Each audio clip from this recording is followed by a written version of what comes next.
과린이 친구들 안녕. 안녕. 이제는 두꺼운 패딩을 벗고 가벼운 옷차림으로 봄꽃들이 가득 피어있는 공원으로 산책 나가기 좋은 계절이 왔어요.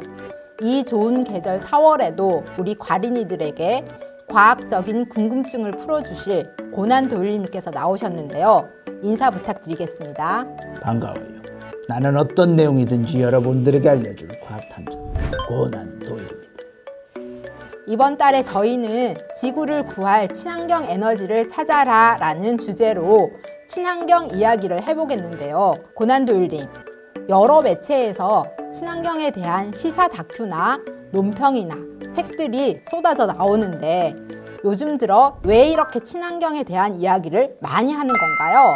기후위기는 단순한 경고 수준이 아니라 우리 눈앞에 닥쳐온 문제이기 때문이죠. 기후변화에 관한 정부 간 협의체, 즉 IPCC는 최근 2월 28일까지 기후변화로 물 부족, 빈곤, 건강 등의 위험이 지속적으로 심화되었다고 발표했습니다. 그래서 시급한 대응이 아주 중요하다고 강조한 것이죠. 그럼 에너지 전환은 무엇이며 이것을 늦추면 안 되는 이유는 무엇인가요? 아까 말씀드린 것처럼 기후위기 대응은 환경과 생존의 문제이기도 하지만 동시에 수출 중심인 우리나라에게는 경제 문제이기도 합니다. 환경의 문제가 경제의 문제이기도 한 이유가 궁금한데 그 이유는 무엇인가요? 유럽 등의 다른 나라는 전기차만 수입하겠다고 한다든지 재생에너지 전력을 사용한 제품만을 수입하겠다고 하는 이런 정책들을 점점 채택하고 있습니다. 그래서 우리도 재생에너지로 만든 제품만 수출해야 된다거나 아니면 탄소 배출 비용을 더 부담하는 식으로 무역 장벽을 만날 수 있기 때문입니다. 우리나라가 수출을 많이 하는 나라여서 이런 환경 조건에 맞는 제품을 수출품으로 만들어야 하니까 환경에 더 많은 신경을 써야 하는 거네요. 그렇습니다. 여기에서 기후위기로 닥쳐올 위기에는 어떤 것들이 있는지도 알려주시겠어요? 아주 다양한 위기들이 많이 있을 수 있습니다. 간단히 요약해드리면 우선 멸종위기입니다. 지구온도가 5도만 더 오르면 최대 60%나 되는 생물종이 멸종할 위기에 처할 수 있는 거죠. 그리고 지구온도가 1.5도만 상승해도 도시 인구인 3.5억 명, 2도 오르면 4.1억 명이 물 부족에 시달릴 것으로 예상하고 있습니다. 2100년까지 아시아 국가엔 가뭄 피해가 5에서 20% 증가될 거라고 보고 있습니다. 반면에 해안 도시들은 해수면이 상승하기 때문에 한쪽에선 가뭄이, 다른 한쪽에선 오히려 홍수를 맞이할 수도 있는 것이죠.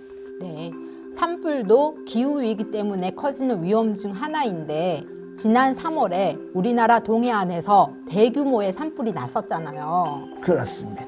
최대, 최장의 엄청난 산불로 너무나 가슴 아픈 일이었습니다. 이번 동해안 산불이 기후위기로 인한 산불은 아니잖아요. 그렇습니다. 직접적인 원인은 아니었습니다. 근데 기후위기로 이런 산불의 가능성은 점점 커지고 있는 것은 사실인 거죠. 맞습니다. 기후위기가 산불의 발생을 점점 증가하고 있는 건 사실입니다. 우리나라의 다양한 데이터들도 있지만 UN 환경개발계획 UNEP에 따르면 지난 2월에 기후위기로 전 세계 산불이 더욱 빈번할 것이라는 발표를 했었습니다. 2030년까지 전 세계 산불의 14%가 증가하고 2050년까지는 30%, 2100년에는 자그마치 50%가 증가할 것이라고 밝혔습니다. 너무너무 무서운 일입니다. 2050 탄소 중립이라는 용어도 많이 나오던데 이 용어에 대해서도 알려주시겠어요? 탄소 중립은 전체 에너지의 절반 이상을 신재생 에너지로 만들고 탄소 배출량을 점점 줄여서 탄소의 순배출량을 0으로 만드는 것을 말합니다. 그럼 2050년까지 탄소 배출량을 0으로 만들어야 하는 거네요. 그렇습니다. 네. 그런데 전 세계 국가가 아닌 선진국들만 이 2050 탄소 중립을 지켜야 하는 이유는 무엇일까요? 아주 좋은 질문입니다. 역사적으로 화석 연료를 사용해서 경제 발전을 이룬 나라들은 주요 선진국들인 것입니다. 유럽이나 미국을 말하는 것이죠. 그리고 현재는 이러한 나라들은 아주 우수한 기술력을 가지고 있습니다. 그래서 화석 연료의 의존을 완전히 줄일 수 있는 것이죠. 그렇지만 개발도상국들은 아직도 화석연료를 많이 사용하고 있습니다. 그리고 재생에너지를 사용하기에는 경제력과 기술력이 매우 부족한 상황입니다. 상대적으로 개발도상국들은 이런 이유로 온실가스 감축 목표를 많이 완화하고 있고 선진국들의 다양한 기술적, 재정적 지원을 요청하고 있는 상황이죠. 그럼 이런 선진국들이 어느 정도 책임을 지라는 거네요. 맞습니다. 친환경 에너지에는 어떤 것들이 있을까요? 간단히 말씀드리죠.